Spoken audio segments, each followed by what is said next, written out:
আল্লাহ রাব্বুল আলামিন বলছেন, নিশ্চয়ই আমি লোকমানকে প্রজ্ঞা দিয়েছিলাম, হিকমা দিয়েছিলাম।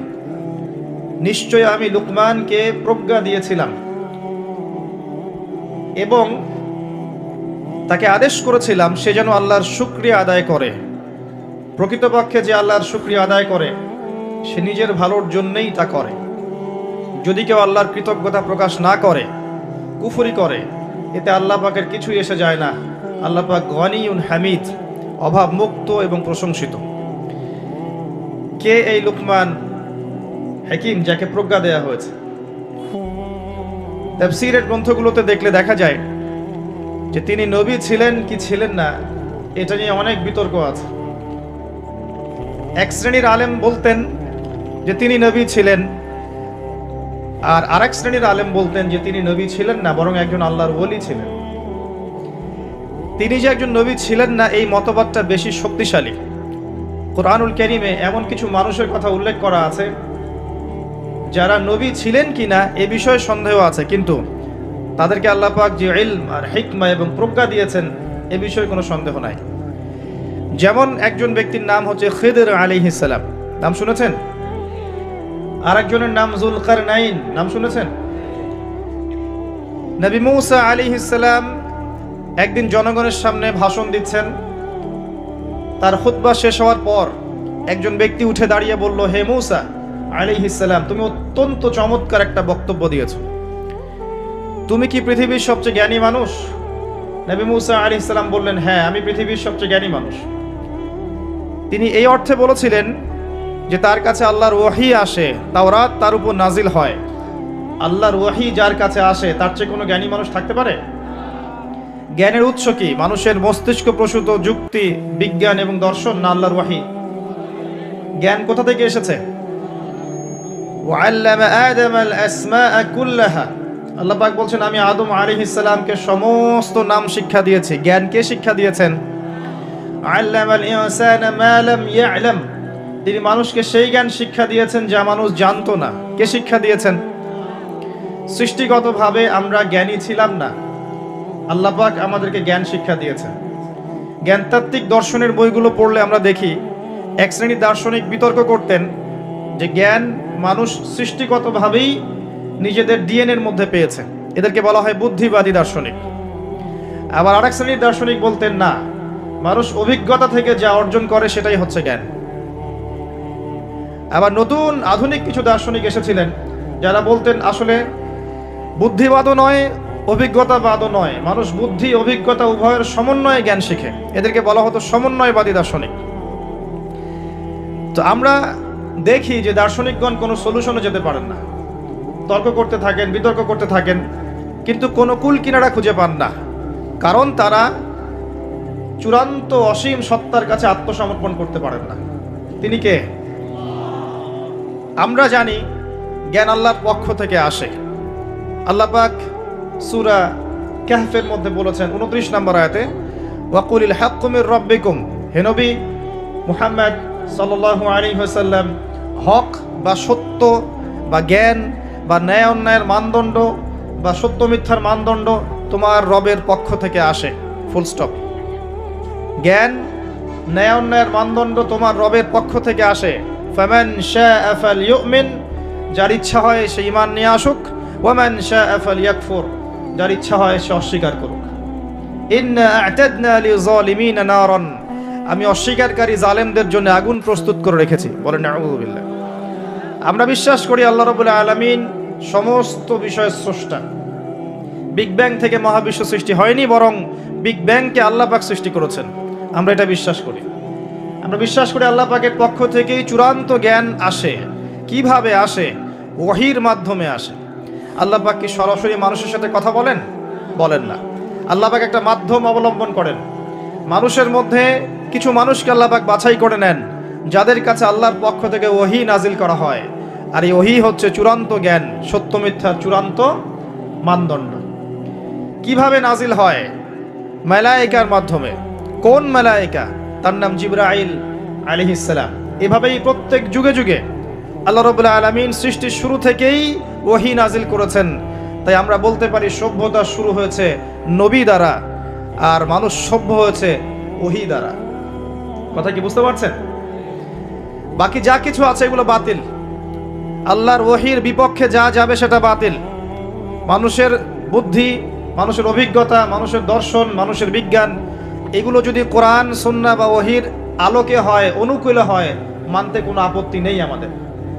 কিন্তু মানুষের কোনো যুক্তি বা দর্শন বা বিধান বা বিজ্ঞান বা স্কুল অফ থট যেটাই বলেন, যদি কোরআন এবং সুন্নাহ বা আল্লাহর ওহীর অনুকূলে না হয়, এটা মানতে আমরা বাধ্য নই।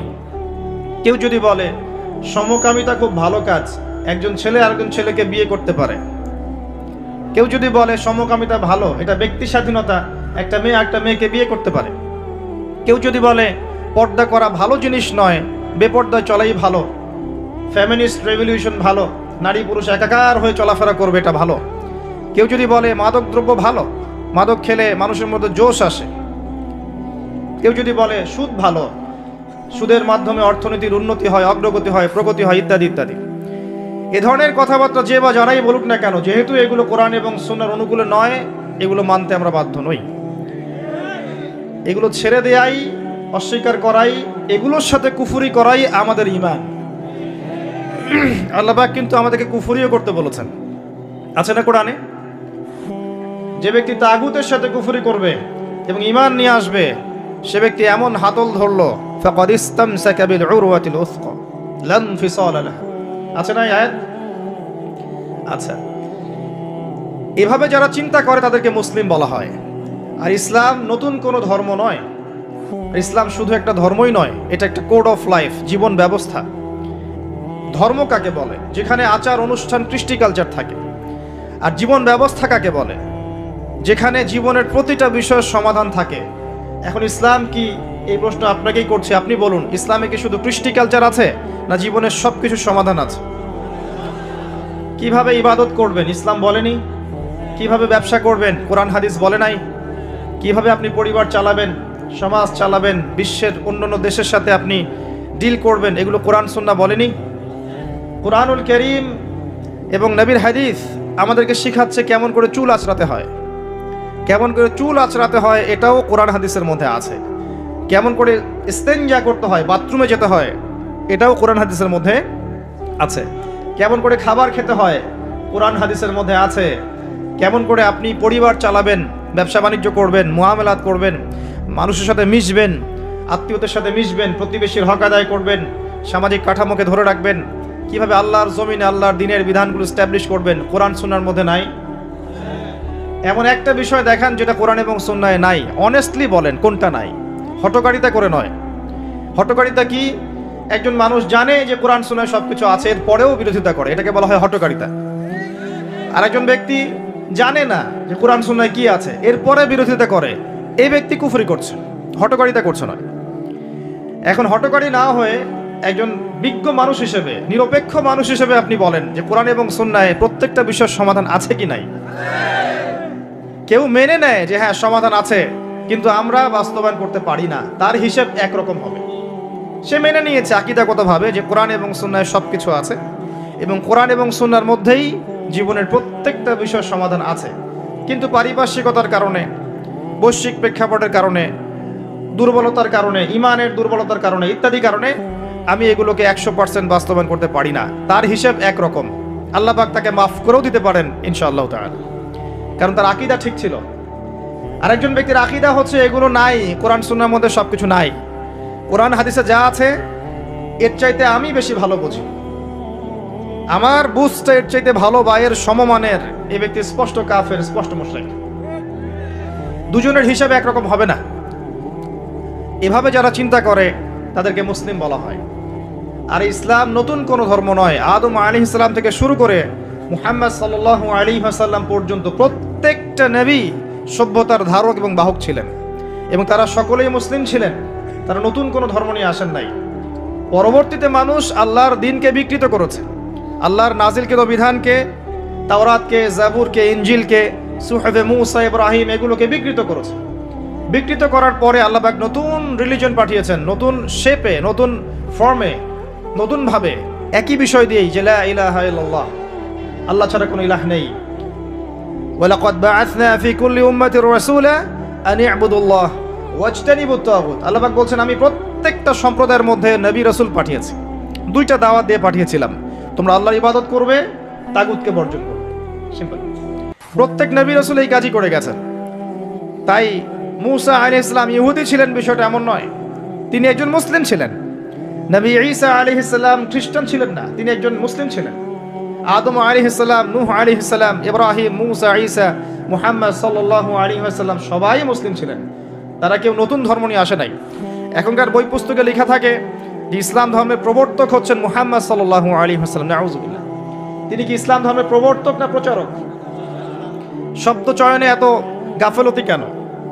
তিনি ইসলাম ধর্মের প্রবর্তক নন, ইসলাম ধর্মের প্রবর্তক আল্লাহ রাব্বুল আলামিন।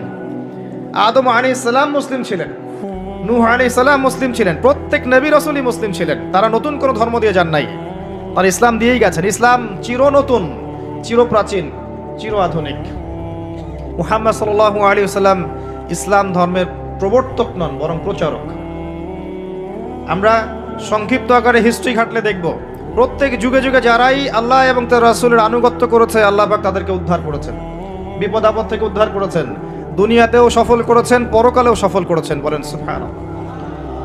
নূহ আলাইহিস সালাম 950 বছর দাওয়াত দিয়েছেন, অল্প কিছু মানুষ ইসলাম কবুল করেছে, বাকিরা করে নাই। ওই অল্প কিছু মানুষকেই তিনি উদ্ধার করেছেন, আল্লাহ পাক বিপদ থেকে উদ্ধার করেছেন, বাকিদেরকে আল্লাহ পাক ডুবিয়ে দিয়েছেন। আমরা যারা পৃথিবীতে বেঁচে আছি এখন, আমরা কোনো না কোনোভাবে ওই 40 বা 80টা পরিবারের সদস্য। আমাদের বংশ ওখানে গিয়ে মিলে যাবে ওই 40 জন বা 80 জনের সাথে। এর বাইরে পৃথিবীতে আর কোনো মানুষ তখন ছিল না। কথা কি বুঝতে পারছেন? ওই যে কিস্তির মধ্যে 40টা বা 80টা পরিবার চলে গেল না, মনে আছে? তারাই পৃথিবীতে টিকে ছিল, বাকি সবাইকে আল্লাহ পাক ধ্বংস করে দিয়েছেন। আমরা সবাই তাদেরই সন্তান। দেখবেন চেহারার মধ্যে মিল পাবেন, বিভিন্ন জায়গার মানুষের মধ্যে চেহারার মিল থাকবে। আফ্রিকার মানুষ একরকম, আরবের মানুষ একরকম, পশ্চিমা বিশ্বের মানুষ একরকম, চাইনিজ, উত্তর কোরিয়া, দক্ষিণ কোরিয়া, এই কন্টিনেন্টের মানুষ একরকম। সবাই একই পরিবার থেকে এসেছে এবং আমরা সবাই একজন পুরুষ এবং একজন নারী থেকে এসেছি। তিনি কে? আদম আলাইহিস সালাম এবং আমাদের মা হাওয়া আলাইহিস সালাম। আমরা সবাই কিন্তু ভাই। দুনিয়াতে এসে শয়তানের ধোকায় পড়ে আল্লাহ পাকের ওহীকে অগ্রাহ্য করে কেউ আল্লাহর আনুগত্য করছে, কেউ কুফরি করছে। এভাবে আস্তে আস্তে মানুষের মধ্যে বিভক্তি সৃষ্টি হয়ে গেল। যাই হোক, আমরা ওইদিকে যাচ্ছি না। আমি বলতে চাচ্ছি প্রত্যেক যুগে যুগে যারাই আল্লাহ এবং তার রাসূলের আনুগত্য করেছে, আল্লাহ পাক উদ্ধার করেছেন। নূহ আলাইহিস সালামকে দেখেন, ইব্রাহিম আলাইহিস সালামকে দেখেন, তার অনুসারীদেরকে আল্লাহ পাক উদ্ধার করেছেন। নমরুদকে ডুবিয়ে মেরেছেন, পারেন নাই? নমরুদকে ধ্বংস করেছেন, মশা দিয়ে ধ্বংস করেছেন। মূসা আলাইহিস সালামকে দেখেন, মূসা আলাইহিস সালাম তার অনুসারীদেরকে আল্লাহ পাক উদ্ধার করেছেন। ফিরআউন এবং তার দলবলকে লোহিত সাগরে ডুবিয়ে মেরেছেন। একই সুন্নাহ। নবী ঈসা আলাইহিস সালাম একই সুন্নাহ। মুহাম্মদ সাল্লাল্লাহু আলাইহি ওয়াসাল্লাম, আবু জেহেল, আবু লাহাব, উতবা, শাইবার আছে? নাই। কিন্তু আবু বকর, ওমর, ওসমান, আলী রাদিয়াল্লাহু আনহুম আজমাইন, তাদের নাম কিয়ামত পর্যন্ত মানুষ শ্রদ্ধার সাথে স্মরণ করবে, তাই নয় কি? আল্লাহ পাকের একই সুন্নাহ। এই হিস্ট্রি ঘাটলে দেখবেন কিছু কিছু মানুষ এমন ছিলেন যারা নবী ছিলেন না, কিন্তু আল্লাহ পাক তাদেরকে মনোনীত করেছিলেন, ইলম এবং প্রজ্ঞা দিয়েছিলেন। আল্লাহ পাক সেটা এখনো করতে পারেন। আল্লাহ পাক এখনো আসমান থেকে মানুষের কলবের মধ্যে ঈমান, নূর, হিকমা, প্রজ্ঞা নাজিল করতে পারেন। পারেন না? পারেন। আল্লাহ পাক যে কলবকে দেখবেন পরিচ্ছন্ন, যে কলবের মধ্যে কোনো হিংসা নাই, কোনো বিদ্বেষ নাই, কোনো রিয়া নাই, কোনো অহংকার নাই, লোক দেখানো বিষয় নাই, মনটা স্বচ্ছ পরিচ্ছন্ন, আল্লাহ পাক ওই কলবের মধ্যে আল্লাহ নূর নাজিল করবে ইনশাআল্লাহ। এখনো সম্ভব। আর আল্লাহর নূর না পেলে কেউ দূরদর্শিতা সম্পন্ন হতে পারবে না। এক চোখ দিয়ে দেখে এক জিনিস, আর কলবের চোখ দিয়ে দেখে আরেক জিনিস। এক চোখা মানুষরা বলছে বিশ্ব এগিয়ে যাচ্ছে, আর কলবের মধ্যে আল্লাহর নূরওয়ালা মানুষরা বলছে বিশ্ব এগিয়ে যাচ্ছে বাট কিয়ামতের দিকে। কি বুঝছেন? বিশ্ব এগিয়ে যাচ্ছে ঠিকই, বাট কিয়ামতের দিকে, তার শেষ সময়ের দিকে এগিয়ে যাচ্ছে আস্তে আস্তে, এবং এখন খুব দ্রুত এগিয়ে যাচ্ছে। এখন সময় আরো দ্রুত যাচ্ছে। একটা বছর চলে যাচ্ছে একটা মাসের মতো, একটা মাস চলে যাচ্ছে একটা সপ্তাহের মতো, একটা সপ্তাহ যাচ্ছে একটা দিনের মতো, একটা দিন যাচ্ছে একটা ঘন্টার মতো। যারা আল্লাহর নূর এবং বসিরা প্রাপ্ত মানুষ তারা বুঝতে পারে। এই যে রমজান চলে আসলো, কয়দিন আগে রমজান শেষ করে আসলেন, এই যে রমজান চলে আসলো। এই যে কয়দিন আগে জুমার নামাজ পড়লেন, দেখবেন আবার জুমা চলে আসবে। সময় দ্রুত চলে যাচ্ছে। কিসের আলামত? কিয়ামতের আলামত। কত আলামত আছে আপনাকে বলে শেষ করতে পারবো না। মহিলাদের সংখ্যা বাড়ছে, পুরুষদের সংখ্যা কমছে। এমন মহিলাদেরকে রাস্তায় দেখবেন যারা পোশাক পরেও নগ্ন হয়ে ঘুরছে। এদের সম্পর্কে নবীজি বলেছেন, শেষ জামানায় এক শ্রেণীর মেয়ে আসবে যাদেরকে আমি দেখি নাই, মানে 1400 বছর আগে এরা ছিল না। তাদের খাসলত কি? তারা কাপড় পরবে, নিসাউন কাসিয়া আরিয়া, কাপড় পরবে কিন্তু নগ্ন থাকবে। আপনি 200-300 বছর আগে এই মহিলাদেরকে দেখতে পারতেন না। লাস্ট 200-300 বছর আপনি দেখতে পারবেন, যখন থেকে পশ্চিমা বিশ্ব এই ওয়ার্ল্ডের দায়িত্ব নিয়েছে তখন থেকে। এটাকে ফেমিনিস্ট রেভলিউশন বলে। এবং নগ্নতা, বেহায়াপন, অশ্লীলতা, এমন পোশাক পরবো যে পোশাক পুরুষদের পোশাক। এটা কিয়ামতের আলামত। নবীজি বলেছিলেন যে গরিব মানুষরা, দরিদ্র মানুষ, স্যান্ডেল পরার টাকা নাই, গায়ে জামা পরার টাকা নাই, উঁচু উঁচু অট্টালিকা নির্মাণের প্রতিযোগিতা করবে। এটা আখিরুজ্জামান বা শেষ জামানার আলামত। দেখে নেন বিগত 200-300 বছর এগুলো ছিল কিনা। বিশাল বিশাল সাইন এগুলো প্রকাশ পাচ্ছে ডে বাই ডে। মানুষ সুদ খাবে, একজন ব্যক্তি সুদ থেকে দূরে থাকতে চাইবে, তার গায়েও সুদের ছিটাফোটা গিয়ে লাগবে। এটা সেই যুগ। আপনি পারবেন না বাঁচতে সুদ থেকে। দাড়ি টুপি নিয়েও খেতে হচ্ছে, কিচ্ছু করার নাই, কারণ সব সিস্টেমই সুদ ভিত্তিক।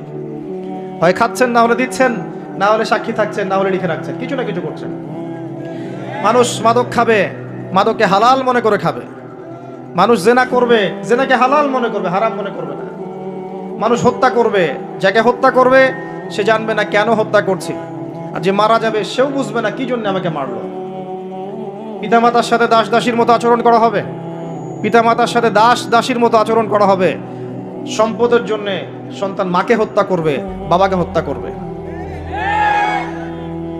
দুই চোখওয়ালা মানুষরা বুঝতে পারে এগুলো হচ্ছে, দিন দিন বাড়ছে, সময় সংক্ষিপ্ত হয়ে আসছে। আল্লাহ পাকের আযাব গজব বাড়ছে, আসমানি গজব বাড়ছে, জমিনের বালা বাড়ছে, ভূমিকম্প বাড়বে, ডে বাই ডে ভূমিকম্প বাড়বে। এবং 3টা বড় বড় ভূমিকম্প অপেক্ষা করছে আমাদের সামনে। একটা পৃথিবীর পূর্ব দিকে, একটা পশ্চিম দিকে। আমার ধারণা এটা পশ্চিমা সভ্যতায় হবে। আর একটা হচ্ছে পৃথিবীর মাঝখানে। কিছু মুনাফেককে আল্লাহ পাক ধসিয়ে দিবেন আরবের মধ্যে। আর ওখানেও কিছু মুনাফেক আছে। এটা বুঝতে হলে আপনাকে জিও পলিটিক্স বুঝতে হবে। আরবি দিয়ে কথা বললেই কেউ আমিরুল মুমিনিন হয় না। আরবি দিয়ে কথা বললেই কেউ আমিরুল মুমিনিন হয় না। আব্দুল্লাহ বিন উবাইও আরবি দিয়ে কথা বলতো। তো হত্যা বাড়বে। একটা বড় জিনিস যেটা শেষ জামানায় হবে, এটা আগে হয়নি। এটা বিগত 100 বছর থেকে আমরা দেখছি। এই বিশ্বের বুকে ইহুদি এবং খ্রিস্টানদের মধ্যে একটা বন্ধুত্বের অ্যালায়েন্স হয়েছে। এটাকে আমরা জায়নিস্ট মুভমেন্ট বলি। এই মুভমেন্টটা বিগত 100-200 বছর আগে ছিল না, কিন্তু এটা শেষ জামানায় হবে এমনটা এসেছে। কোরআনেও আছে, ইয়া আইয়ুহাল্লাযীনা আমানু লা তাত্তাখিযুল ইয়াহুদা ওয়ান নাসারা আউলিয়া। তোমরা ওই সব ইহুদি এবং খ্রিস্টানদেরকে বন্ধুরূপে গ্রহণ করো না। কোন সব? সবাইকে না। কোন সব? বা'দুহুম আউলিয়াউ বা'দ, যারা একে অপরের বন্ধু, যারা একে অপরের বন্ধু। বিশ্বের ইতিহাস ঘাটলে দেখবেন, হিস্ট্রির ছাত্র আমি, ইতিহাস ঘাটলে দেখবেন ইহুদি এবং খ্রিস্টানরা একে অপরের সাথে মারামারি করেছে শতাব্দীর পর শতাব্দী। এমনকি ঈসা আলাইহিস সালামকে ইহুদিরাই হত্যা করতে চেয়েছিল, কিন্তু আল্লাহ পাক উঠিয়ে নিয়েছেন, ওমা কাতালুহু ওমা সালাবুহু। কিন্তু এখন দেখবেন ওরা বন্ধু। এখন দেখবেন ইসরায়েলের বন্ধু পশ্চিমারা। আশ্চর্য একটা বিষয়। আর কোন নিদর্শনের জন্য অপেক্ষা করছেন? এগুলো আস্তে আস্তে ডে বাই ডে বাড়তে থাকবে। হারাজ বাড়বে, হারাজ মানে হত্যাকাণ্ড, প্রচুর হত্যাকাণ্ড হবে। প্রথম বিশ্বযুদ্ধে মানুষ মরেছে প্রায় 3 থেকে 4 কোটি। দ্বিতীয়টাতে মানুষ মরেছে 7 থেকে 8 কোটি। সামনে যেটা হবে, এখানে দেখবেন পৃথিবীর 3 ভাগের 1 ভাগই শেষ ইনশাআল্লাহু আযজা ওয়া জাল। এমনটাই হবে ইনশাআল্লাহু তাআলা। আমরা চাই না এমনটা হোক, কিন্তু কুদিয়াল আমর, লেখা হয়ে গেছে, এগুলো কিছু করার নাই। নবী ঈসা আলাইহিস সালাম আসার আগে পৃথিবীর অবস্থা এমন থাকবে না। পৃথিবী সংকীর্ণ হয়ে আসবে, জনসংখ্যা কমবে, প্রচুর মানুষ মহামারীতে মারা যাবে। আর মহামারীর সময় চলে যাওয়ার পরে কি আসবে সেটাও হাদিসের মধ্যে আছে, ওয়াবাদাহু সালাওয়াতি জালাজিল। এরপরে আসবে ভূমিকম্পের বছরগুলো। মহামারীর সময়গুলো যখন চলে যাবে, এরপরে আসবে ভূমিকম্পের বছরগুলো। আলেম ওলামা আছে, ওনাদের কাছে অনুবাদ করে নিয়েন। সানাওয়াত, সানার বহু বচন, একটা বছর না, অনেক বছর। জালজালায়ের বহু বচন, জালাজিল, অনেক ভূমিকম্প হবে। আর প্রত্যেক ভূমিকম্পে পৃথিবীর সময় কিন্তু সংক্ষিপ্ত হয়ে আসে। এটা আপনারা যারা সায়েন্স জানেন তারা বুঝবেন। যাই হোক, এই অবস্থার প্রেক্ষাপটে ইসলাম ছাড়া আত্মসমর্পণের কোনো জায়গা নাই, ইসলাম ছাড়া সমাধানও কেউ দিতে পারবে না। এই জন্য নিরপেক্ষভাবে আল্লাহর কাছে যেহেতু ফিরে যেতেই হবে, আমাদের উচিত ইসলামকে আগে ভালো করে জানা এবং বোঝা, হটকারী না হওয়া, আগে জানা এবং বোঝা যে ইসলামের প্রতিটা বিষয়ের সলিউশন আছে কি নাই। যদি আপনি দেখেন নিরপেক্ষভাবে হ্যাঁ আছে, তাহলে আর দেরি করবেন না, ইস্তেগফার করে আল্লাহর কাছে আত্মসমর্পণ করেন। আল্লাহ পাক আপনার বিগত জীবনের যত গুনাহ খাতা আছে সমস্ত গুনাহ আল্লাহ মাফ করে দিবেন ইনশাআল্লাহ তাআলা। আল্লাহ পাক তো এমনটা বলেছেন, ইল্লা মান তাবা ওয়া আমানা ওয়া আমিলা আমালান সালিহা ফাউলাইকা ইউবাদদিলুল্লাহু সাইয়্যাতিহিম হাসানাত। যারা তওবা করবে, ঈমান নিয়ে আসবে এবং আমলে সালেহ বেশি বেশি করতে থাকবে, আল্লাহ পাক তাদের গুনাহই শুধু মাফ করবেন না, বরং গুনাহগুলোকে নেকি দিয়ে পরিবর্তন করে দিবেন। বলেন সুবহানাল্লাহ। এই জায়গায় গিয়ে আবার পয়েন্টে চলে আস। নবী মুসা আলাইহিস সালাম যখন খুতবা দিচ্ছিলেন, তখন তিনি বলে ফেলেছিলেন যে আমি পৃথিবীর সবচেয়ে জ্ঞানী মানুষ, কারণ তার কাছে ওহী আসছিল। আল্লাহ পাক ধরলেন, আল্লাহ পাক নবীদের ছোট ছোট ভুল ধরতেন। আমাদের নবী মুহাম্মদ সাল্লাল্লাহু আলাইহি সাল্লাম বলে দিয়েছিলেন একবার যে আমি মধু খাবো না আজকে থেকে, মনে আছে? মধু হারাম করে নিলাম। লিমা তুহাররিমু মা আহাল্লাল্লাহ, আল্লাহ পাক আয়াত নাজিল করলেন না? কোন সূরায়? সূরা তাহরিম। ভাই, এভাবে আল কোরআনের আলো ঘরে ঘরে জ্বলবে না। যখন কোরআন আপনি স্টাডি করবেন, প্রত্যেকটা ঘরে একটা করে কোরআনওয়ালা মানুষ থাকবে, অটোমেটিক আল্লাহর এই যে আল্লাহ পাকের এই কিতাব আল কোরআনের আলো সমস্ত ঘরে ঘরে জ্বলবে ইনশাআল্লাহ তাআলা। কোরআন পড়ার লোক তো লাগবে, কোরআন পড়ার মানুষ তৈরি করতে হবে। প্রত্যেক ঘরে ঘরে একটা করে মানুষ তো চাই যে কোরআন গবেষণা করতে পারে। তখন দেখবেন অটোমেটিকলি কোরআনের আলো ঘরে ঘরে জ্বলে যাবে ইনশাআল্লাহ তাআলা। আবেগ দিয়ে হয় না, আবেগ দিয়ে কোনো কিছু হয় না। যারা ইসলামের বিরুদ্ধে কাজ করছে, এরা আবেগ দিয়ে কাজ করছে না, বিবেক দিয়ে কাজ করছে। আমরা আবেগী জাতি, আমরা আবেগী জাতি না, আমরা আবেগী জাতি, খুব আবেগ আমাদের। দিনের পিছনে আবেগ ভালো জিনিস, কিন্তু আবেগ দিয়ে দিন প্রতিষ্ঠা হয়নি কখনো। নবী সাল্লাল্লাহু আলাইহি ওয়াসাল্লাম হিকমা দিয়ে, বুদ্ধি দিয়ে, কৌশল দিয়ে ধীরে ধীরে বেসিক ঠিক করে আস্তে আস্তে আস্তে আস্তে ইসলামকে এগিয়ে নিয়ে গেছেন। 23 বছর সময় লেগেছে। কত বছর? কখনো অত্যাচার সহ্য করতে হয়েছে, করেছেন। কখনো মার খেতে হয়েছে, খেয়েছেন। কখনো গালি খেতে হয়েছে, খেয়েছেন। কখনো সমালোচনা সহ্য করতে হয়েছে, করেছেন। কখনো দেশ থেকে চলে যেতে হয়েছে, চলে গিয়েছেন। হাল ছেড়ে দেন নাই, ধীরে ধীরে ইসলামকে নিয়ে এগিয়ে গেছেন। একদিনে তো দিন কায়েম হয়নি, হয়েছে? নবী ঈসা আলাইহিস সালাম যখন আসবেন, তিনিও একদিনে দিন কায়েম করবেন না, অনেক চড়াই উতরাই পেরিয়েই ইনশাআল্লাহ তাআলা জেরুজালেম থেকে তিনি পুরো বিশ্বে ইসলামী খেলাফা কায়েম করবেন ইনশাআল্লাহ। তার আগ পর্যন্ত এভাবে গ্লোবালি কিছু হবে এটা আমার মনে হয় না। আমি স্টাডি করে যা মনে হচ্ছে, আমার কাছে মনে হয় না যে গ্লোবালি তার আগে কিছু হবে। ক্ষুদ্র পরিসরে বা ব্যক্তিগতভাবে বা সামাজিকভাবে ছোট ছোট ক্ষেত্রে কিছু হতে পারে, কিন্তু বড় পরিসরে মনে হচ্ছে না যে এত সময় আমাদের হাতে বাকি আছে। আল্লাহ রাব্বুল আলামিন ভালো জানেন, ইল্লা মাশাআল্লাহ। নবী মুসা আলাইহিস সালাম যখন এই কথা বলছেন, আল্লাহ পাক ধরে ফেলেছেন। তিনি বলছেন, আমার একজন বান্দা আছে যার নাম খিদর আলাইহিস সালাম। খিদর মানে শ্যামল বা সবুজ। তিনি যেখানে বসতেন ওই জায়গাটা সবুজ হয়ে যেত। একটা রুক্ষ জায়গায় তিনি বসলে ওই জায়গা সবুজ হয়ে যেত। তিনি বললেন, খিদর তোমার চেয়ে বেশি জ্ঞানী মানুষ। নবী মুসা আলাইহিস সালাম বলেন, আমি তার সাথে মিট করতে চাই, আমি তার সাথে দেখা করতে চাই, আমি তার কাছে জ্ঞান শিখতে চাই। তিনি এগিয়ে গেলেন জ্ঞান শেখার পথে। একজন সাথীকে সঙ্গে নিলেন, তার নাম ইউশা বিন নুন। এগিয়ে গেলেন, যেতে যেতে তাকে বলে দেওয়া হয়েছিল, এই মাছটা যেখানে গিয়ে জীবিত হয়ে যাবে সেখানেই তুমি তাকে পাবে, যেখানে দুইটা সাগর একসাথে মিলিত হবে সেখানে তুমি তাকে পাবে। নবী মুসা আলাইহিস সালাম ওই জায়গা থেকে আরো দূরে চলে গিয়েছিলেন, এবং যখন তিনি পথটা ভুল করেছেন তখন ক্লান্ত হয়ে পড়েছিলেন। এই জায়গায় গিয়ে আমি বলি যে আপনার জীবনের চলার পথ যদি ভুল হয়, আপনি খুব দ্রুত ক্লান্ত হয়ে যাবেন আর কি। আমার কথা কি বুঝতে পারেন? আপনার জীবনের চলার পথ যদি ভুল হয়, আল্লাহর পথে না হয়, তাহলে আপনি খুব দ্রুত ক্লান্ত হয়ে পড়বেন। নবী মুসা আলাইহিস সালাম যখন বুঝতে পারলেন পথ ভুল হয়েছে, আবার ফিরে আসলেন। এসে দেখলেন পাথরের উপরে, শিলাখণ্ডের উপরে সেই ব্যক্তি বসে আছেন, তার নাম খিদর আলাইহিস সালাম। যে পৃথিবীর সবচেয়ে জ্ঞানী মানুষ, তার চরিত্র হওয়া দরকার ওই শিলার মতো। এটাও একটা নিদর্শন। তিনি পাথরের উপর বসেছিলেন। খিদর আলাইহিস সালাম, নবী মুসা আলাইহিস সালাম বললেন, আমি আপনার কাছে জ্ঞান শিখতে চাই। আমি শুনেছি আপনাকে আল্লাহর পক্ষ থেকে জ্ঞান দেওয়া হয়েছে। তিনি কিন্তু নবী নন, আমি বোঝাতে চাচ্ছি যে নবী না হয়েও জ্ঞানী হওয়া যায়, আল্লাহর পক্ষ থেকে জ্ঞান আসতে পারে যদি আপনার কলবে কি থাকে, নূর থাকে, স্বচ্ছতা থাকে, এবং আপনি বেশি বেশি আল্লাহর জিকির করেন, আল্লাহকে ডাকেন, আপনি আল্লাহর মারিফত অর্জন করতে পারেন, মনের মধ্যে হিংসা থাকে না, বিদ্বেষ থাকে না, অহংকার থাকে না, আল্লাহর নূর আসতে পারে। এই যুগেও সম্ভব ইনশাআল্লাহ তাআলা। হাল আত্তাবিউকা আলা আন তুআল্লিমানি মিম্মা উল্লিমতা রুশদা, মুসা আলাইহিস সালাম বলছেন, আমি কি আপনার সাথে সফর সঙ্গী হতে পারি এই শর্তে যে আপনি আমাকে জ্ঞান শেখাবেন, যেই জ্ঞান আল্লাহ আপনাকে শিখিয়েছেন। এবার খিদর আলাইহিস সালাম বলছেন, ইন্নাকা লা তাসতাতিআ মাইয়া সাবরা, তুমি তো আমার সাথে ধৈর্য ধরতে পারবে না। সুবহানাল্লাহ, একজন নবীকে বলছেন, একজন নবীকে একজন মানুষ বলছেন, তুমি তো আমার সাথে ধৈর্য ধরতে পারবে না। আপনি মনে করেন একটা স্কুলের টিচার 100টা বাচ্চাকে পড়াচ্ছেন, পরীক্ষার আগে আপনি বলে দিলেন যে 1 বছর আমি তোমাদেরকে পড়িয়েছি, তুমি অমুক আব্দুল্লাহ ফার্স্ট হতে পারো, আর তুমি আব্দুর রহমান তুমি ফার্স্ট হতে পারবে না, তুমি হবে লাস্ট। আপনার অভিজ্ঞতা, আপনি 1 বছর পড়িয়েছেন, আপনি দেখলেন রেজাল্ট ঠিক তাই হলো, আব্দুল্লাহ ফার্স্ট হয়েছে, আব্দুর রহমান লাস্ট হয়েছে। এর মানে কি এই টিচার গায়েব জানে? গায়েব জানে? তার ইলম, তার প্রজ্ঞা, তার অভিজ্ঞতা। নবী মুসা আলাইহিস সালামকে বলছেন তিনি, খিদর আলাইহিস সালাম, ইন্নাকা লান তাসতাতিআ মাইয়া সাবরা, তুমি আমার সাথে ধৈর্য ধরতে পারবে না। মানে গল্পের শেষে আপনি গিয়ে দেখবেন তিনি আসলেই ধৈর্য ধরতে পারেন নাই। তো মুসা আলাইহিস সালাম বলেন, ইনশাআল্লাহ আমি ধৈর্য ধরবো, আমি ধৈর্য ধরবো ইনশাআল্লাহ, এবং আমি আপনার কাজে কোনো বিঘ্ন সৃষ্টি করব না। আচ্ছা ঠিক আছে চলো। গল্প অনেক বড়, আমি সংক্ষেপে বলছি। 3টা ঘটনা ঘটেছে। একবার নৌকা ফুটা করে দিয়েছেন খিদর আলাইহিস সালাম, দ্বিতীয়বার একজন বালককে হত্যা করেছেন, আর তৃতীয়বার একটা দেয়ালকে নির্মাণ করেছেন, দেয়ালটা পড়ে গিয়েছিল, কোনো পারিশ্রমিক নেননি, ফ্রি অফ কস্ট দেয়াল নির্মাণ করেছেন।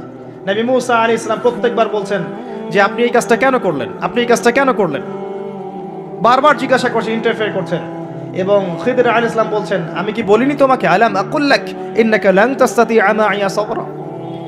এক পর্যায়ে যখন তিনি তৃতীয় প্রশ্নের উত্তর দিতে পারলেন না, সবর করতে পারলেন না, তখন খিদর আলাইহিস সালাম বলেন, হাযা ফিরাকু বাইনি ওয়া বাইনাক, এই হচ্ছে তোমার আমার পার্থক্য, আর একসাথে চলা হলো না।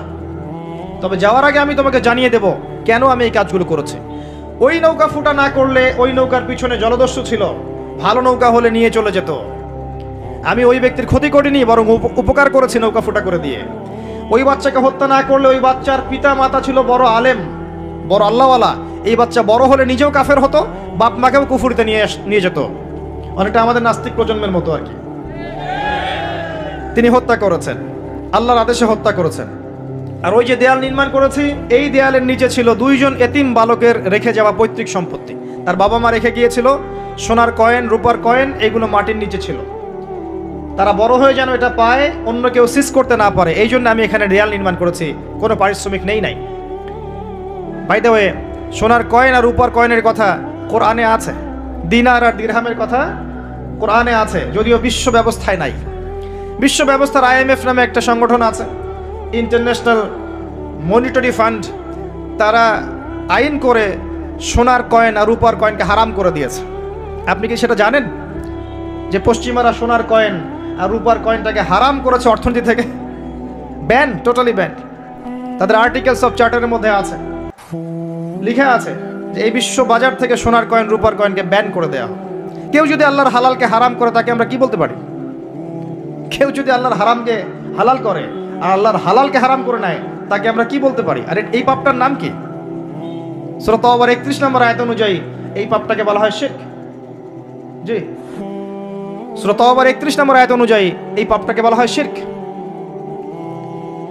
কে অধিকার দিল মানুষকে আল্লাহর হালালকে হারাম করার? একটা কয়েনের মধ্যে ইন্ট্রিনসিক ভ্যালু থাকে, অন্তর্নিহিত মান থাকে।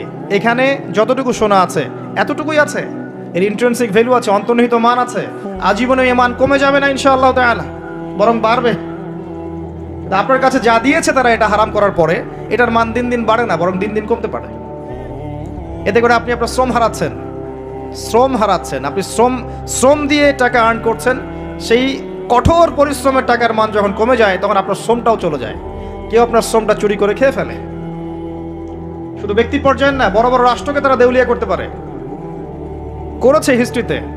যাই হোক, ওইদিকে আমি যাচ্ছি না। কোরআনে যে দিন আর দিরহামের কথা আছে এটা জেনে রাখেন। অ্যাটলিস্ট কিছু করতে পারবেন না আমি জানি, বাট জেনে রাখেন। জানতে দোষ আছে? জানতে কোনো দোষ আছে? কিছু করার নাই, কিন্তু জানতে দোষ আছে? আচ্ছা, জেনে রাখেন। এরপরে নবী মুসা আলাইহিস সালাম 3টা উত্তর পেয়ে গেলেন। এখন এই যে ঘটনাটা আপনাকে বললাম সূরা কাহফের মধ্যে আছে, এখানে খিদর আলাইহিস সালাম কি এক চোখ দিয়ে দেখেছেন না দুই চোখ দিয়ে দেখেছেন? নবী মুসা আলাইহিস সালাম বাইরের চোখ দিয়ে দেখছেন, এটা কেন করলেন, এটা কেন করলেন, এটা কেন করলেন। এর পিছনের কারণটা কিন্তু তিনি ধরতে পারেন নাই, নবী হয়েও। ধরতে পেরেছেন কে? খিদর আলাইহিস সালাম। তার মানে আল্লাহর পক্ষ থেকে জ্ঞান যখন আপনার কাছে আসবে, আপনার কলবে আল্লাহ নূর আসবে, হিকমা এবং প্রজ্ঞা আসবে, আপনি অনেক দূর পর্যন্ত দেখতে পারবেন ইনশাআল্লাহ তাআলা, যেটা সাধারণ মানুষ পারবে না। আল্লাহ পাক এমন আরেকজন ব্যক্তির কথা বলেছেন, এই যে যেটা আমি তেলাওয়াত করেছিলাম, ওয়াইজ ক্বালা ওয়ালাকাদ আতাইনা লুকমানাল হিকমা আন ইশকুরু লিল্লাহ। আমি লুকমানকেও হিকমা দিয়েছিলাম। সুবহানাল্লাহ। লুকমান আলাইহিস সালাম হয়তো নবী ছিলেন না, আল্লাহ বলছেন আমি লুকমান হাকিমকে আমি হিকমা দিয়েছি, প্রজ্ঞা দিয়েছি। 3জন ব্যক্তির জন্য জান্নাতের একটা সুসংবাদ আছে, জান্নাতে বড় মর্যাদা আছে। 3জনই হচ্ছেন কালো বর্ণের, আফ্রিকান কন্টিনেন্টের মানুষ, কালো বর্ণের। হয়তো চেহারা সুন্দর না, কালো কুৎসিত চেহারার মতো। কুৎসিত বলতে আমি বুঝাচ্ছি না যে বিভৎস, আমি বুঝাচ্ছি যে কালো, যেটাকে আমরা মনে করি যে কুৎসিত চেহারা। আসলে তো মানুষ কুৎসিত নয়। মানুষ কি কুৎসিত হয়? কালোর মধ্যে সৌন্দর্য আছে না? নর্মাল যে ভাষা ব্যবহার করে সেই ভাষায় বললাম যে 3জন কালো বর্ণের মানুষের জন্য জান্নাতের সুসংবাদ আছে, যারা কালো ছিলেন, আফ্রিকার মানুষ ছিলেন, ইথিওপিয়া ইরিত্রিয়ার মানুষ ছিলেন। তাদের একজনের নাম হচ্ছে বেলাল আল হাবাশি রাদিয়াল্লাহু আনহু, যাকে উমাইয়া বিন খালাফ মক্কায় শুইয়ে বুকের উপর পাথর চাপা দিয়েছিল না, আর তিনি বলতেন আহাদুন আহাদ। তাকে শুইয়ে দেওয়া হয়েছে এবং বলা হচ্ছে বলো লাত এবং ওজ্জার নামে কসম করো। কিচ্ছু করতে হবে না, ইসলামকে অস্বীকারও করতে হবে না, খালি লাত এবং ওজ্জার নামে কসম করো। সে বলছে আহাদুন আহাদ, যিনি এক তিনি এক, যিনি এক তিনি একক। অত্যাচার করা হচ্ছে, নির্যাতন করা হচ্ছে, তিনি একটা কথাই বলছেন আহাদুন আহাদ, যিনি এক তিনি এক। আল্লাহ পাকের কাছে এত ভালো লেগেছে এই কথাটা, আল্লাহ সূরা নাজিল করেছেন কুল হুয়াল্লাহু আহাদ, বলুন তিনি আল্লাহ এক। সুবহানাল্লাহ।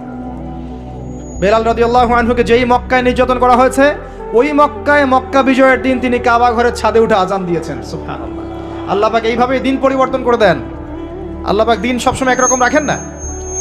আজকে যাকে নির্যাতন করা হচ্ছে, নিপীড়ন করা হচ্ছে, যদি সে হকপন্থী হয়ে থাকে, দেখবেন আল্লাহ পাক তাকে ওই জায়গায় সম্মানিত করে দেবেন ইনশাআল্লাহ। এটা আল্লাহ সুন্নাহ, আল্লাহ পাক করেছেন হিস্ট্রিতে যুগে যুগে। আরেকজন হচ্ছেন বাদশা নাজাশি। এটাকে যার রাষ্ট্রে মুসলিমরা আশ্রয় নিয়েছিল হিজরত করে, আবিসিনিয়ার বাদশা নাজাশি, মনে আছে? সিরাত পড়েছেন? আচ্ছা।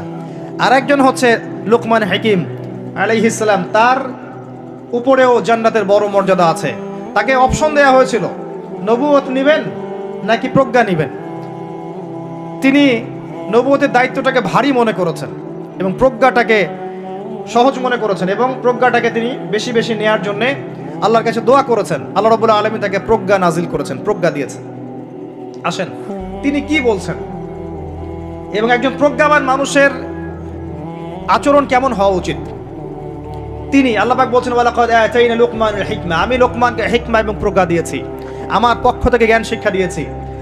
আনিশকুরু লিল্লাহ, জ্ঞানের প্রথম কাজটা হচ্ছে হে লোকমান তুমি আল্লাহর শুকরিয়া আদায় করবে। সুবহানাল্লাহ। একজন জ্ঞানী মানুষ আল্লাহর শুকরিয়া আদায় করে।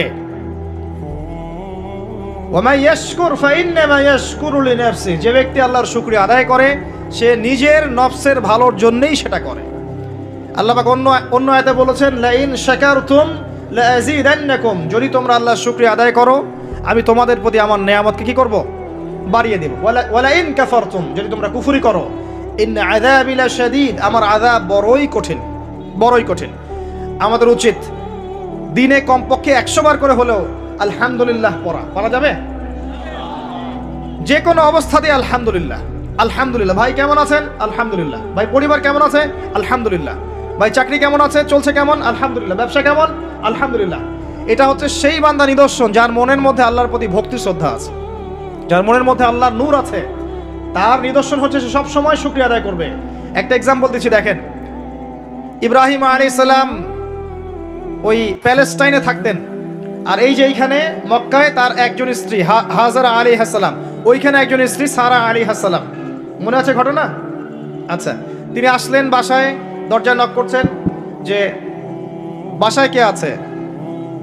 দরজার পিছন থেকে বলা হচ্ছে যে আমি। তিনি বলছেন ইসমাইল কোথায়? তখন আওয়াজ আসছে ইসমাইল শিকার করতে গেছে। তারপরে তাকে বলা হচ্ছে তোমরা কেমন আছো, স্বামী স্ত্রী তোমরা কেমন আছো? তো স্ত্রী জবাব দিচ্ছে আমরা ভালো নাই, আমাদের ঘরে অনেক অভাব, আমাদের অনেকের স্ত্রীর মতো। আছে না এরকম? সারা জীবন করে যাবেন, একটা কথাই শুনবেন শেষ বয়সে গিয়ে, জীবনে কিছুই পাইলাম না তোমার কাছে। নিজের মাথার ঘাম পায়ে ফেলে করতেই থাকবেন, করতেই থাকবেন, করতেই থাকবেন, করতেই থাকবেন, কিন্তু আপনি শুনতেই থাকবেন, শুনতেই থাকবেন, কিছুই করলাম না, কিছুই পাইলাম না, কিছুই পাইলাম না। অমুক ভাবি কত ভালো আছে, অমুক কত ভালো আছে, অমুকের এত আছে, অমুকের তত আছে। সুবহানাল্লাহ। এটা আমাদেরই দোষ। কারণ বিয়ে করার সময় যারা দিনদারিতা না দেখে শ্বশুরের সম্পত্তি দেখবেন, সৌন্দর্যকে বেশি প্রাধান্য দিবেন, নিজের হারাম প্রেমকে বেশি প্রাধান্য দিবেন, নিজের ওই বংশমর্যাদা ইত্যাদি ইত্যাদিকে বেশি প্রাধান্য দিবেন, তখন তো আফসোস করতেই হবে, কিছু করার নাই। এই জন্যই তো নবী সাল্লাল্লাহু আলাইহি ওয়াসাল্লাম বলেছেন যে দিনদার স্ত্রীদেরকে দেখে বিয়ে করো, যার মধ্যে দিনের বুঝ আছে, জ্ঞান আছে, একে দেখে বিয়ে করো। তবে এখানেও একটা বিষয় আপনাকে সতর্ক করতে চাই যে প্রত্যেকটা বোরখার পিছনেই সঠিক দিনদারিতা থাকে না। অতএব এটা দেখেও ধোঁকা খাওয়ার কিছু নাই। দিনদারিতা আল্লাহর সাথে বান্দার মনের ব্যাপার। দিনের বেসিক কিছু প্রশ্নের মাধ্যমে আপনি তার উত্তর পেতে পারেন, দিনের বেসিক কিছু বুঝ আচরণ দেখে আপনি তার উত্তর পেতে পারেন, তার তাকওয়া দেখে আপনি উত্তর পেতে পারেন। একজন আমিরুল মুমিনিন খলিফা, তিনি রাত্রেবেলা জনগণের অভাব অনটন দেখেন। একদিন দেখতে দেখতে রাতে ক্লান্ত হয়ে পড়লেন, একটা দেয়ালের আড়ালে তিনি দাঁড়িয়ে বিশ্রাম নিচ্ছেন, বসে পড়েছেন। দেয়ালের পিছন থেকে তিনি আওয়াজ শুনছেন, মা আর মেয়ে কথাবার্তা বলছে। মা বলছে দুধে পানি মিশাও, আর মেয়ে বলছে যে ইত্তাকিল্লাহ, হে মা আল্লাহকে ভয় করো। তার মা বলছে এখানে তো ওমর নাই, ওমরের প্রশাসন নাই, ভয়ের কি আছে, মিশাও পানি মিশাও। তখন এই মেয়ে বলছে ওমর নাই তো কি হয়েছে, ওমর রব আল্লাহ তো জীবিত আছেন, তিনি দেখছেন। ওমর রাদিয়াল্লাহু আনহু পরের দিন ওই বাড়িটা মার্ক করে রাখলেন রাত্রেবেলা। পরের দিন তার ছেলেকে নিয়ে আসছেন এই বাসায়, এসে মেয়ে দেখাচ্ছেন, এই মেয়ে পছন্দ হয় কিনা দেখো। মেয়ে পছন্দ হয়ে গেছে। আমিরুল মুমিনিনের মানে রাষ্ট্রপ্রধানের ছেলের সাথে এই মেয়ের বিয়ে হয়ে গেল। দুধওয়ালি, দুধ ধোয়াচ্ছেন যেই মেয়ে, কি দেখে বিয়ে দিলেন? সৌন্দর্য দেখে, বংশমর্যাদা, শ্বশুরের টাকা, যৌতুক। এই কাজ যদি আমরা করতে না পারি, সংসারে শান্তি আসবে না, তখন কিছু করার থাকবে না ভাই। কারণ এই ফিতনায় একবার ঢুকে গেলে জীবনটা ম্যাসাকার। এগুলো ডিল করতেই দিন দিন অনেক চলে যাবে। দিনের ফিকির পরে দেখবেন পরিবার সামলাতেই সময় শেষ, দিন শেষ। মানসিকভাবে যদি আপনি ফ্রেশ না থাকেন, ভালো না থাকেন, সাউন্ড না থাকেন, আপনি দিনের জন্য কিন্তু কিছু করতে পারবেন না। আর পরিবারে যদি নেককার স্ত্রী না থাকে, আপনি মানসিকভাবে ভালো থাকবেন না, ভালো থাকবেন না। এটা প্র্যাকটিক্যাল কথা। তো ওই যে স্ত্রী বলছে আমরা ভালো নাই, ইসমাইল শিকার করতে গেছে, আমরা ভালো নাই, একবেলা খাই একবেলা খেতে পারি না, ভালো নাই। ইব্রাহিম আলাইহিস সালাম বলছেন ঠিক আছে, ইসমাইল বাসায় আসলে ওকে বলো যে তার বাবা এসেছিল, আর তাকে বলো যে ঘরের চৌকাঠটা যেন পরিবর্তন করে। কথা কি বুঝতে পারছেন? ইসমাইল আলাইহিস সালাম আসলেন, একজন বৃদ্ধা লোক এসেছিল বাসায়, তোমার বাবা পরিচয় দিয়েছে। কি বলেছে? বলেছে যে ঘরের দরজা যেন পরিবর্তন করি। তখন তিনি বলছেন তুমি কি এমন বলেছিলে যে যার কারণে এই কথাটা বলেছে? তো তিনি বলছেন আমি বলেছি আমরা ভালো নাই, আমরা অভাবে আছি, তুমি শিকারে গেছো ইত্যাদি। তখন তিনি বলছেন তুমি ভুল করেছো, তিনি আমার বাবা ছিলেন, তিনি একজন নবী, তিনি ইনডাইরেক্টলি আমাকে বলেছেন আমি যেন তোমাকে তালাক দেই। এক কথায় তালাক হতে পারে? দিনদারিতা না থাকলে তালাক দেওয়া যায়। যদি ধৈর্য ধরতে ধরতে ধরতে ধরতে আপনি অতিষ্ঠ হয়ে যান, দিনের ব্যাপারে আর কম্প্রোমাইজ করতে পারেন না, সেক্ষেত্রে তালাক একটা অপশন আছে। এটা খারাপ নয়, যদিও এটা মন্দের ভালো একটা অপশন, কিন্তু সবর করতে উৎসাহিত করা হয়েছে। সবর করতে করতে করতে করতে যদি ভিতরটা পরিবর্তন না হয়, এরকম আল্লাহর প্রতি অকৃতজ্ঞ মানুষকে নিয়ে আপনি সারা জীবন চলতে পারবেন না। দিনের পথে চলতে গিয়ে যারা প্রতিবন্ধকতা স্বীকার করে, তাদেরকে নিয়ে আপনি আল্লাহর পথে দাওয়াত এবং মুজাহাদার মেহনত করতে পারবেন না। এই জায়গায় গিয়ে অনেক সময় এক্সট্রিম ডিসিশন নিতে হতে পারে। এটা ইসলাম কিন্তু অপশন রেখেছে আপনার জন্য, আমি উৎসাহিত করছি না, অপশন রেখেছে। এরপরে আবার তিনি আসলেন অনেক বছর পর, এসে আবার নক করলেন যে আসসালামু আলাইকুম। ওয়ালাইকুম সালাম। ইসমাইল কোথায় শিকার করতে গেছে, তোমরা কেমন আছো? আলহামদুলিল্লাহ আমরা অনেক ভালো আছি। ঠিক আছে, ইসমাইল বাসায় আসলে তাকে বলো ঘরের চৌকাঠটা যেন যত্ন করে আদর করে মহব্বত করে রাখে। কথা বুঝতে পারছেন? এবার ইসমাইল আলাইহিস সালাম আসলেন বাসায়, তার স্ত্রী জিজ্ঞাসা করছে, একজন বৃদ্ধা এসেছিলেন, তোমার বাবা পরিচয় দিয়েছেন, কি বলেছে? বলেছে আমি যেন ঘরের চৌকাঠটা তুমি যেন অটুট রাখো, বহাল রাখো। তুমি কি বলেছো? আমি বলেছি আমরা অনেক ভালো আছি। তখন তিনি বলছেন, আমার বাবা তোমাকে অনেক পছন্দ করেছেন এবং তোমাকে নিয়ে আমাকে সংসার করতে বলেছেন। এই হলো অবস্থা।